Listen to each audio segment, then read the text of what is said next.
Welcome to another episode of the Hours Late podcast. I thank you for joining me today. However, you are listening or viewing by YouTube or by Apple Podcasts or Spotify Podcasts. Thank you again for being here again. Today podcast is going to be, I'm going to start a series about war. And I think it's important to start about war because I want to get back kind of to the roots of my podcast and this bringing current events to a biblical understanding. And it's just for the past week or so, a couple of weeks, it's really been in my heart to talk about war. It really has some things that I'm seeing, and that the things that we are seeing now, especially pertaining to war, is to bring on something. It's to bring on. It's going to bring on a change. Soon as this war begins to take place, it's going to some dramatic changes going to begin to happen. So we talked previously in other podcasts about the CBDC, the central bank digital currency. We talked about the economic crisis that may be looming.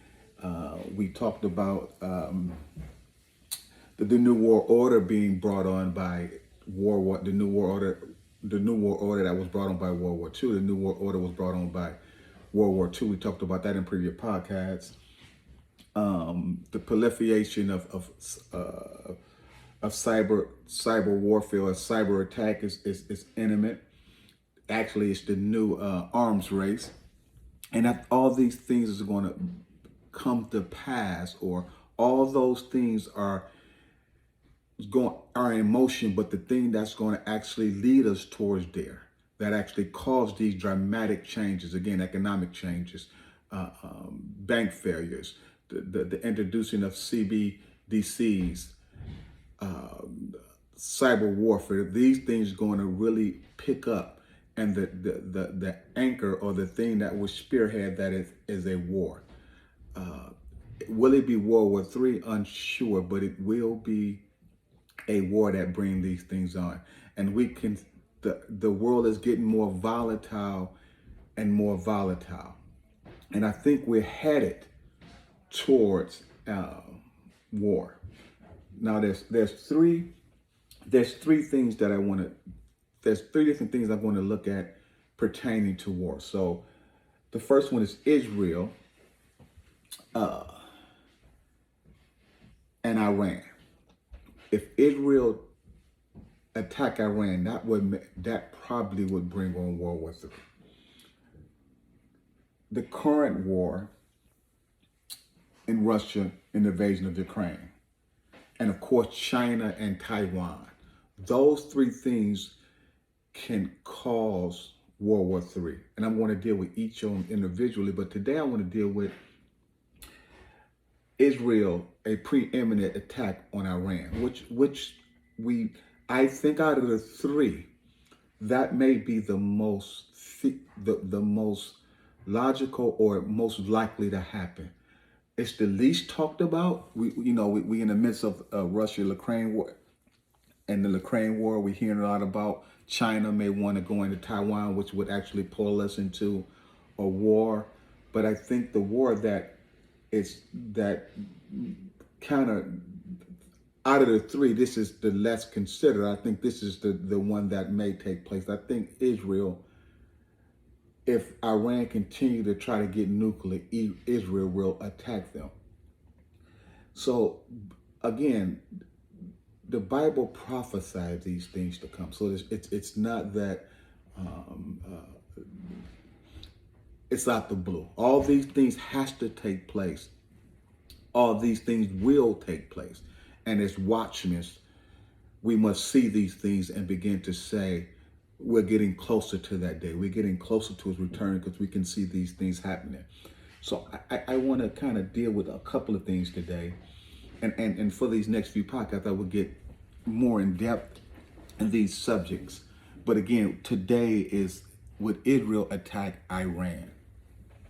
And I think it's likely if Iran continually to try to get nuclear power, a nuclear weapon.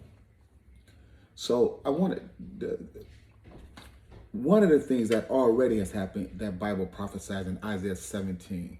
In Isaiah 17, Let me get that, go there right quick. Isaiah 17:1, it prophesies that it says, Isaiah 17:1, the burden of Damascus, Damascus, which is Syria, behold, Damascus is taken away from being a city, and it shall be a ruined heap. Again, Isaiah 17:1, the burden of Damascus or Syria, behold, Syria is taken away from being a city, and it shall be a ruined heap. That was prophesied by Isaiah, that Syria would be a ruined heap. I want to read an article, and that prophecy has already took place, and I need to bring these prophecies forth because they're going to happen more frequently. And so this is from the UN Refugee Agency, and this is an article that they wrote. 11 years, Syria been in a war for 11 years, but 11 years on, mounting challenges may push many displaced Syria to the brink. That's from the United Nations Refugee Agency. Since the war happened 11 years ago, it says mounting, and the challenges and it may push displaced Syria to the brink. It's basically saying if it continued to this, there would be no Syria. As the Bible prophesies in 17, Syria it is one of the largest. It says, also reads, Syria remains the world's largest displacement crisis. More than 13 million people have either fled the country or are displaced within different borders. It has been the largest displacement crisis in the world. So Syria is almost on the brink of not even being a country anymore. One thing about Syria too, Syria has been the longest. Syria is the oldest continuing inhabited city in the world. Syria is the longest inhabited city in the world. And as the Bible prophesies in Isaiah 17, it would be a heap. It would be emptied. It would be no more Syria. And we're close to that in Syria at this time. It's continued to be a great exodus out of Syria. One of the things why I want to deal with Israel today, because in Ezekiel 38 and 39, Ezekiel prophesied describing an invasion on Israel by a correlation of countries, specifically Russia, Iran, and Turkey. And they would come from Syria. The Bible prophesies that in Ezekiel 38, again, that Israel will be invaded by a coalition of countries, specifically Russia, Iran, and Turkey. I'm going to go into more detail in that next week, but I want to deal with Iran first. So we know that recently in the news, Israel been in the news recently because they attacked Jenin, the city of Jenin. It's a country in the West Bank of Israel, and it's a lot of Palestinians in there. And Israel, this week and last week, they actually went over there, invaded the West Bank, and they killed several Palestinians. So I want to read the article to you. There has been intense exchange of fire between Israel's forces and armed Palestinian militias in Jenin refugee camp in the occupied West Bank. The Israel military began what appeared to be one of the most extensive operations in the territory in years. This operation was the biggest in years by Israel. In years with drone strikes early Monday, 9 Palestinians has been killed, more than 100 injured. Israel said it's putting a stop to Jenin being a refuge for terrorism, and Palestinians accusing Israel of war crimes. This is going to be a proliferation, an escalation, I believe, and I'll show you that in a minute. It said a dozen people have been detained by Israel forces in their homes since Monday without being provided or allowed food or drink. Israel military said there is no specific timeline for the end of this operation, but it could be a matter of hours or days. So Israel has went into the West Bank. We understand that in 1945, when Israel returned, 1945, when Israel returned to Israel, as the Bible also prophesied, that the correlations of nations divided Israel, and between the Palestinians and the Jews, and most of the Jews live on the West Bank. I mean, the Palestinians live on the West Bank, and there has been a conflict since then. It should have been given to the Jews, but that's for another day. So the West Bank and Jenin has become a hub for Palestinians, Hamas, and terrorists. I want to read something too. This is from the counter-terrorist guide.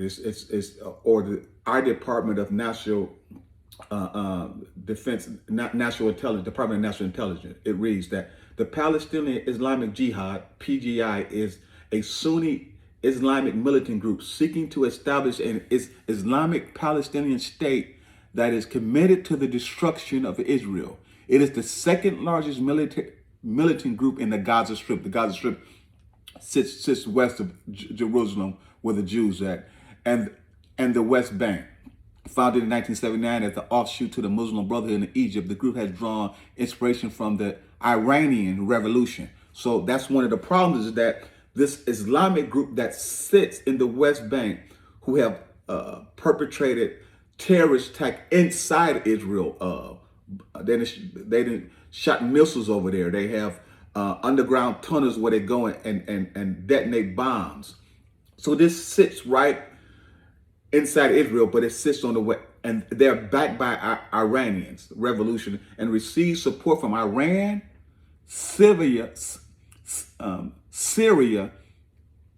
the Lebanese and Hamas. See, that's important because I just read before that the Bible prophesies that at one point Israel will be invaded by a coalition of countries, specifically Russia, Iran, and Turkey. We see here Iran, and it would come from Syria. But I need to keep in mind that also, as we have the war in Ukraine with Russia, all these things is culminating, and I'll try to tie that together. The PIJ military wing, Al-Qaeda, has been responsible for many attacks on Israel targets since 1990. Sometimes operation is coordinated with Hamas, although the group have had a tense relationship between occasionally disagreeing with Hamas' strategy for control of Israel. But they are committed to destroying Israel, and Israel preemptively strike them because they know they sit and they plot and they plan to actually cause harm to Israel. It's been a lot of things in the paper about during these attacks. A lot of civilians have died. I think it's 10-year-old baby and women and children have died recently in Israel, a drone attack and military offense in the West Bank. But Hamas and these groups, they purposely put women and children in place in harm's way, to use that as an excuse that with Israel, what they're doing to protect themselves is considered an act of war or criminal. The Palestinian Islam Jihad is Sunni. So what I just want to get Sunni makes up about 85 to 90% of Muslims. The Sunnis does. I mean, the Sunnis make up about 85 or 90% of Muslims. The Shiites, about 10%. They Muslims, but they differ in religion. The Sunnis believe that they believe the leader should be appointed by election. They believe, the Sunnis, which is 90% of Muslims, they believe that the Islamic leader should be led by votes. The Shiites believe that